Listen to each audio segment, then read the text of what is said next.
રાજકોટ બાલાજી હનુમાનજી મંદિર એવું સરસ મજાનું નિર્માણ થયું છે, જ્યારે મોટો સરસ મજાનો હોલ છે, હજારો લોકો, હજારો શ્રદ્ધાળુઓ એક સાથે બેસીને હનુમાનજીની સેવા પૂજા કરી શકે એવી બધી વ્યવસ્થા છે। ત્યારે સ્વામીજી પાસેથી જ જાણીએ।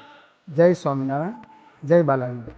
170 વર્ષથી જે ભક્તો અહીંયા આવતા હતા, આવે છે, આવી રહ્યા છે, એનો અહીંયા બેસીને હનુમાન ચાલીસાના પાઠ કરતા હતા, અહીંયા બેસીને રામચરિત માનસમાં સુંદરકાંડ જે આવે છે તેના પાઠ લોકો અહીંયા કરતા હતા।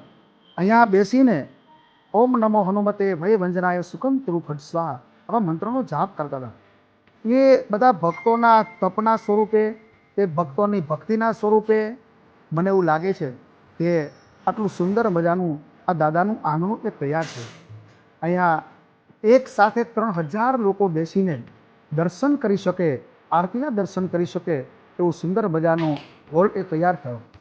પછી અહીંયા મંદિરની ઉપરના ભાગે સરસ મજાનો એક પ્રાર્થના ખંડ એ તૈયાર થયો કે જેમાં આશરે 2000થી 2500 માણસો એક સાથે ભારતીય બેઠકમાં બેસીને એ લાભ લઈ શકે। જે લોકો અહીંયા સુધી નથી આવી શક્યા એ લોકો અહીંયા આવીને પોતે સુખી બને આવી શુભકામનાઓ પૂજ્ય કોઠારી સ્વામી વિવેક સાગર દાદી સ્વામી, બાલાજી મંદિરના કોઠારી સ્વામી મુનિવત્સલ દાદી સ્વામી વતી પણ હૃદયથી વ્યક્ત કરી મારી વિરામ અસ્તુ। જય સ્વામિનારાયણ, જય બાલાજી।